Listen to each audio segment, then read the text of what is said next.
Hello guys, तो मैं ले आया हूँ बॉडी बिल्डिंग की बहुत सारी नई updates and what a show man. मतलब आर्नोल्ड क्लासिक हमेशा कुछ नई चीज़ें, कुछ नया एक्साइटमेंट हम लोगों के लिए लेकर आता है और इस बार भी कुछ ऐसा ही हुआ। इस बार के आर्नोल्ड क्लासिक के बाद अब एनीथिंग कैन हैपन।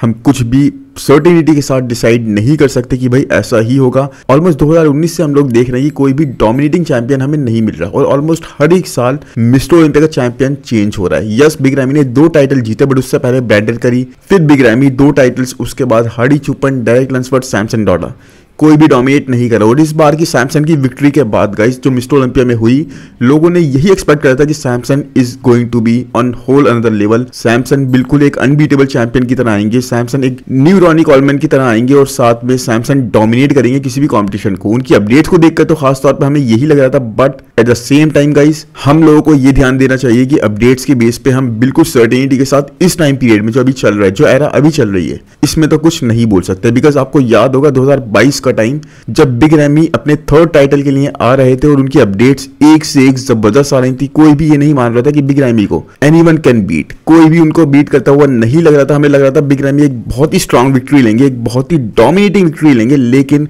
आप जानते हो मिस्टर ओलंपिया में क्या हुआ। बिग रैमी ना सिर्फ टाइटल लूज कर चुके थे उस साल, बल्कि सीधे 5th प्लेस पर मूव कर गए। उनकी परफॉर्मेंस मिस्टर ओलंपिया में इतनी ज्यादा डाउन हो गई थी। तो वही है मैन, मैं आपको यही बताना चाह रहा हूं कि people are calling it an upset Derek के बारे में, क्योंकि सैमसन के बारे में इतनी ज्यादा हाइप क्रिएट हो गई थी, इतना ज्यादा प्रॉमिसिंग लग रहे थे कि लोग डेरेक का जीतना इस वक्त एक अपसेट की तरह देख रहे हैं। बट क्या ये बात सच है? चलो मैं आपको अगर बताऊंगा इस, तो Samson was over confident. Samson बहुत ही ज्यादा कॉन्फिडेंट हुआ था अपनी विक्ट्री के बाद में मिस्टर ओलंपिया की। स्पेशली जिस तरह की उनकी अपडेट्स हमें देखने को मिल रही थी, he was looking really strong और लग रहा था खुद को अलग ही डायरेक्शन में बहुत ज्यादा पुश कर रहे हैं। एंड इसमें कुछ गलत भी नहीं है गाइस। साइज का फैक्टर जो सैमसन लेकर आ रहे हैं एस्थेटिक के साथ में, that is actually very unique, very strong. But at the same time guys यहाँ पर प्री जजिंग में चीजें कुछ डिफरेंट ही हुई। डायरेक्ट से किसी ने एक्सपेक्ट नहीं करा था कि इतने ज्यादा चेंजेस इतने शॉर्ट पीरियड में कर देंगे, स्पेशली गाइस जब he is working with a very new team और साथ में हैनी के साथ वो वर्क नहीं कर होंगे। बिकॉज आप जानते हो हैनी का नाम कितने ग्रेड्स में लिया जाता है, तो लोग यही सोचते हैं कि अगर हैनी ने ट्रेन करा है और उसके बाद भी इस तरह की परफॉर्मेंस आई है मिस्टर ओलंपिया में, तो इतने ज्यादा चेंजेस करने की पॉसिबिलिटी, प्रोबेबिलिटी इनकी फिजिक में अब नहीं बढ़ती है। बट नोप गाइस, इस बात को पूरी तरह से डिफाई कर दिया गया, इस बात को पूरी तरह से डिनाई कर दिया गया है। क्रिस कॉल्बेर और क्रिस असीतो ने दोनों ने मिलकर एक बहुत ही जबरदस्त चेंज वाला इंप्रेसिव डेरेक लंसफोर्ड हम लोगों के सामने प्रेजेंट करा। और देखो कुछ अपडेट्स या कमेंट्स में मैं लास्ट वीडियो के पढ़ भी रहा था, कुछ लोगों ने बोला था कि अगर ऐसे डेरेक लंसफोर्ड हो ना तो हम उन्हें मिस्टर ओलंपिया के लिए एक्सेप्ट करेंगे। Absolutely guys, I totally agree. आप लोग जानते हो कि डेरेक के बारे में मैंने भी काफी कुछ बोला है, लेकिन आई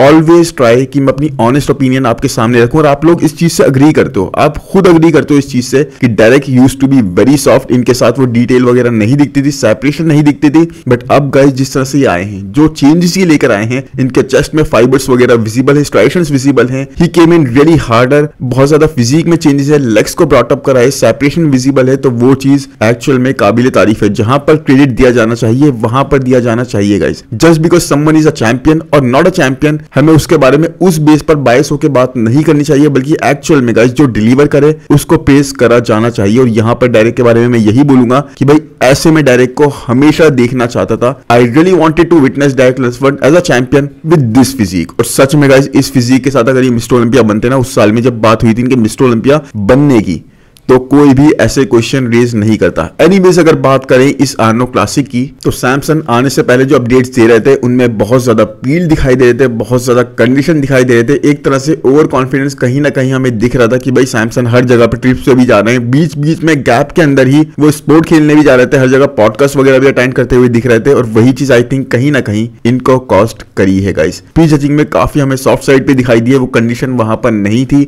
वाटरी साइड पे दिखाई दी। और साथ में फाइनल्स में देखो जब ये आए तो ड्रायर साइड पे थे। यस, फिजिक काफी टाइटनेस होल्ड करती हुई दिखाई दे रही थी, पोजिंग करते हुए फेड भी नहीं हो रही थी। बट गाइस डायरेक्ट स्टार्टिंग से ही ऑल इन गाइस कंपटीशन के लिए कई सारे ट्रेनर्स के साथ वर्क करा। क्रिस असीतो को as a new coach hire करा with a new team, with a new mindset. और देखो डायरेक्ट के पास यहाँ पर लूज करने को ना बहुत ज्यादा चीज है इतनी, क्योंकि हमने इस बारे में बात करी भी थी कि अगर डायरेक्ट यहाँ पर लूज कर जाते दोबारा से सैमसन से या फिर सेकंड से ही प्लेसिंग के नीचे गिर जाती, how devastating it would have been for Derek Lunsford. कितना ज्यादा उनके दिमाग पे धक्का लगता, उनकी मोटिवेशन को, उनकी इंस्पिरेशन को कितना ज्यादा ये चीज पेल के रख देती, बट ऐसा नहीं हुआ गाइस। जितना देखो इस चीज से इनको लॉस होता ना, उतना ही ज्यादा बड़ा बेनिफिट हुआ इस विक्ट्री से डेरेक लंसफर्ड को। अब डेरेक लंसफर्ड एक बहुत ही पॉजिटिव माइंडसेट के साथ जाएंगे और साथ में उनको सेल्फ बिलीफ होगा। मतलब इनका फेस देखो, यहां पर जब ये टाइटल जीते थे अनाउंस हुआ था कि सैमसन डॉडा सेकंड प्लेस पर एंड अप करें, मतलब he was so much relieved कि yes I have done it. लोग इनको बहुत ज्यादा नीचे देख रहे थे, लोग देख रहे थे कि अब टाइटल नहीं जीत पाएंगे और डायरेक्ट सैमसन के सामने इतना ज्यादा इंप्रूवमेंट्स करके नहीं आ पाएंगे। बट आप देख सकते हो नोबडी एक्सपेक्टेड, लेकिन क्या हुआ, अब आप कुछ भी एक्सपेक्ट नहीं कर सकते गाइस। हम देखते हैं लास्ट ईयर की अगर मैं बात करूं 2024 की, तो वहां पर हार्डी बहुत स्ट्रांग बन के आ रहे थे, लेकिन हार्डी को बीट करा डेरेक लंसफर्ड ने। उसके बाद आया आर्नो क्लासिक और आर्नो क्लासिक में हार्डी ने फिर से खुद को रिडीम करा। हाँ, डायरेक्ट से इन्होंने कंपीट नहीं करा, चैंपियन से कंपीट नहीं करा, बट बहुत ही स्ट्रांग परफॉर्मेंसेस दी, बहुत ही जबरदस्त परफॉर्मेंसेस दी और वहां पर सैमसन को दोनों आर्नो क्लासिक में बीट करके एक मोमेंटम कैरी करा। उसके बाद लग रहा था कि इस बार आर्नो क्लासिक जैसा गया है उसके हिसाब से मिस्टर ओलंपिया में डेरेक और हार्डी के बीच में ही होगा कंपटीशन और साथ में हार्डी चुपन जीतेंगे। बट हुआ क्या, एक न्यू ही चैंपियन हम लोगों के सामने आ गया और उसके बाद गाइस डेरेक जो कि थर्ड प्लेस पर एंड अप करे थे, वो आए बहुत ही जबरदस्त इंप्रूवमेंट्स के साथ, एक जबरदस्त माइंडसेट के साथ, और यहां पर आर्नो क्लासिक में मोमेंटम का रुख पूरी तरीके से चेंज कर दिया। मतलब शो से पहले ना सारा फोकस हर एक चैनल का, हर एक इंस्टा पेज का सैमसन पर ही था और इसीलिए यहां पर लोगों को ये अपसेट की तरह दिख रहा है। अब क्या सैमसन के लिए एक गलत चीज थी यहां पर कंपीट करना, एक मिस्टर ओलंपिया होते हुए इस तरीके से दूसरों को मौका देना कि खुद से कंपीट करके बीट कर सके? मतलब देखो सैमसन हो गए, डेरेक हो गए, हार्डी हो गए, इन तीनों में आपस में कंपटीशन तो हमेशा रहेगा ही, राइट? ऐसा कुछ नहीं है कि वन साइडेड विक्ट्री हो या फिर एक बंदा कोई बहुत ही ज्यादा स्ट्रांग हो, तो वही चीज यहां पर। लेकिन मुझे नहीं लगता गाइस सैमसन ने कुछ भी गलत करा। आई थिंक सैमसन को जितना अप्रिशिएट करें वो भी कम है कि यहां पर कुडोस टू हिम, उन्होंने कंपीट करा even after being a mister Olympia, और अगर यहां पर लूज भी कर दिया तब भी आप देखो एक $250,000 का चेक उन्होंने हासिल कर लिया है, तो क्या ये गलत है? कुछ नहीं है। ये तो देखो मिस्टर ओलंपिया में तो गारंटी है ही नहीं कि अगर वो यहाँ कंपीट नहीं करते तब भी जीतते ही जीतते, तो एक अच्छी बात है। इसके बाद भी सेकंड प्लेस के बाद भी चलो मोमेंटम थोड़ा सा ब्रेक होगा, लेकिन आप देखो ना पैसे कितने कमाए इन्होंने,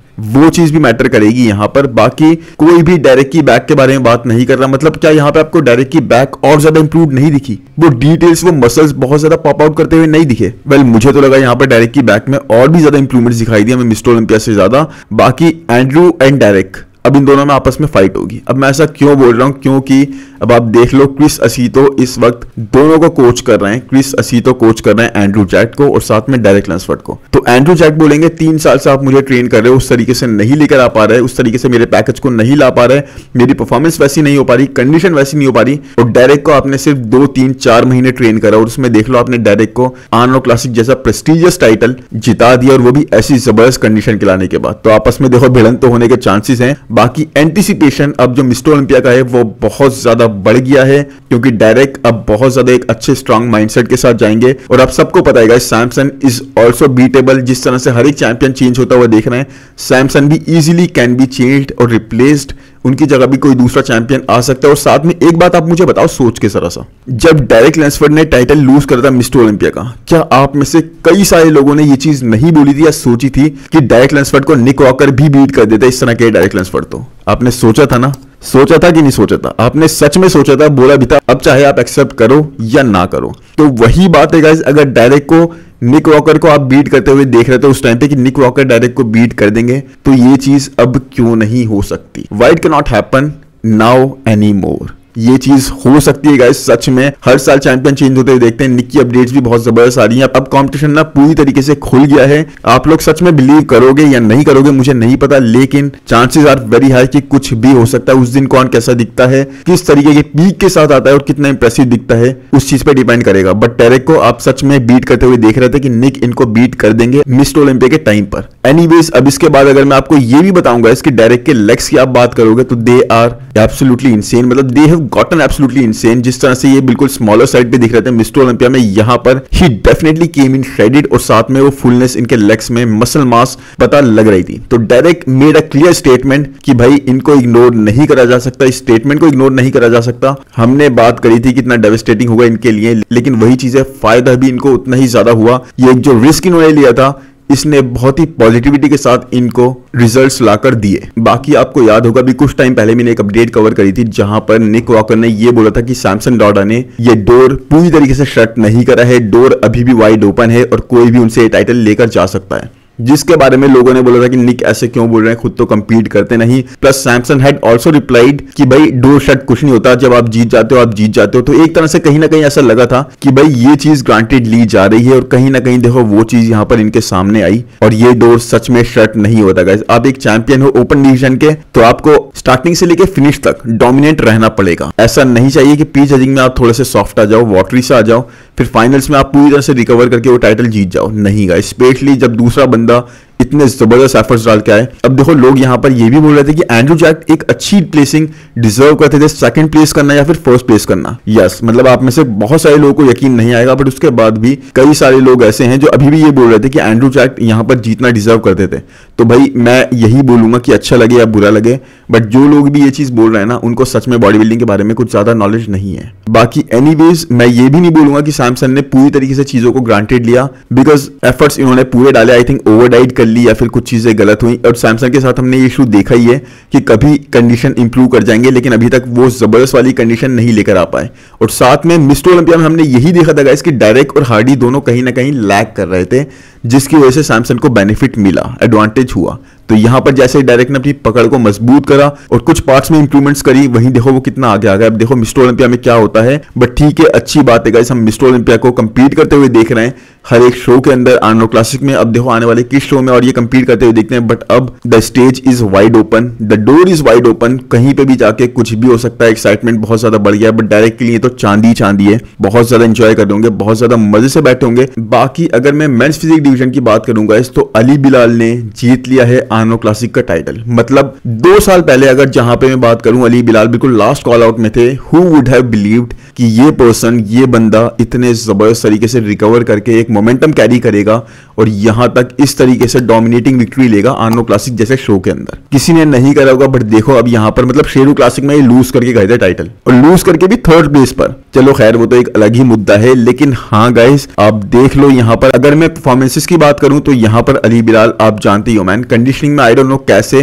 बट एक बहुत ही जबरदस्त स्टैंडर्ड तय करना स्टार्ट कर लिया है इन्होंने। हमेशा जबरदस्त कंडीशन के साथ आ रहे हैं। माइनस से फ्लैट साइड पे थे, यस मिस्टर ओलंपिया से थोड़े से फ्लैट साइड पे दिखाई दिए, बट इंप्रूवमेंट्स वो दिया। इंप्रूवमेंट्स किस तरह से बोल रहा हूं मैं, इंप्रूवमेंट्स इनकी बैक पे विजिबल थी, बट अली बिलाल मैन एक ऑरा लेके आए थे, फिजिक बहुत जबरदस्त लग रही थी फ्रंट से, और बैक पे जो इंप्रूवमेंट्स थी, एक बैलेंस इनकी फिजिक में बहुत ज्यादा बनता जा रहा है। अगर मैं बात करूं सेकंड प्लेस पर यहां पर आए एरिन बैंक्स। अब देखो एरिन बैंक्स को स्टार्टिंग में जब कॉल आउट हुए ना पी जजिंग में, इनको कॉर्नर में खड़ा कर दिया था, और ये लोगों को समझ नहीं आ रहा था कि एरिन बैंक्स कॉल आउट में कॉर्नर में क्यों खड़े हैं, क्योंकि एरिन बैंक्स एक्चुअल में guys after a long time, I think 1.5-2 साल के बाद, जितने भी शोज में इन्होंने कंपीट करा है, 1.5-2 साल के बाद इतने जबरदस्त पीक हिट करके आए, इतनी जबरदस्त कंडीशन लेकर आए। यस, कहीं से भी लैग करते हुए नहीं लग रहे थे एरिन बैंक्स। बैक तो आप इनकी जानती है सुपीरियर है, बट फ्रंट से भी इनका चेस्ट देख लो, अपर चेस्ट देख लो, क्रिस क्रॉस वाली लाइंस पूरी तरीके से विजिबल थी, मतलब मजा आ गया। ऐसे एरिन बैंक्स को देख के मजा आ गया, और बिल्कुल भी अच्छा नहीं लग रहा था कॉर्नर में खड़े 3rd-4th प्लेस के लिए। लेकिन जब रिजल्ट आएगा इस, तो रिजल्ट बहुत अच्छा था, जिससे ये खुश हो गए होंगे, चाहे ये जीते नहीं, लेकिन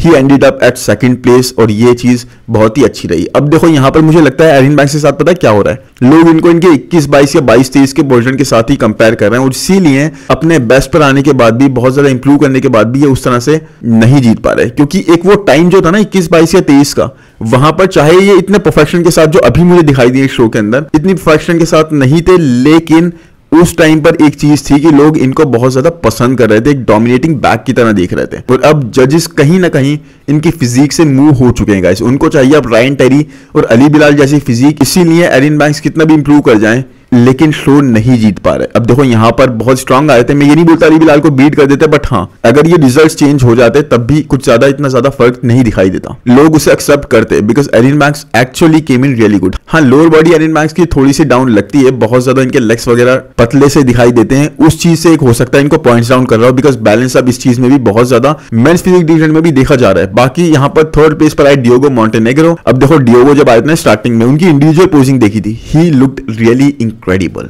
मतलब उनका टेपर देख लो, उनका सुपरमैन पोज देख लो, ही लुक रियली गुड। और सच में डियोगो के बारे में हमेशा से यही है, उनकी फिजिक, उनकी प्रपोर्शन, उनकी टेपर वाली वेस्ट बहुत पसंद आती है। इनफैक्ट इनकी वेस्ट अगर आप देखोगे तो अली बिलाल से भी स्मॉलर साइड पे, बट गाइस अगर अली बिलाल के साथ में इनको खड़ा करके देखोगे आप, तो अली बिलाल अपनी कोर से, अपने फ्रंट से, अपनी कंडीशन से सच में इनको पेल रहे थे, बहुत जबरदस्त मार रहे थे, और वही चीज यहाँ पर दिखाई दी।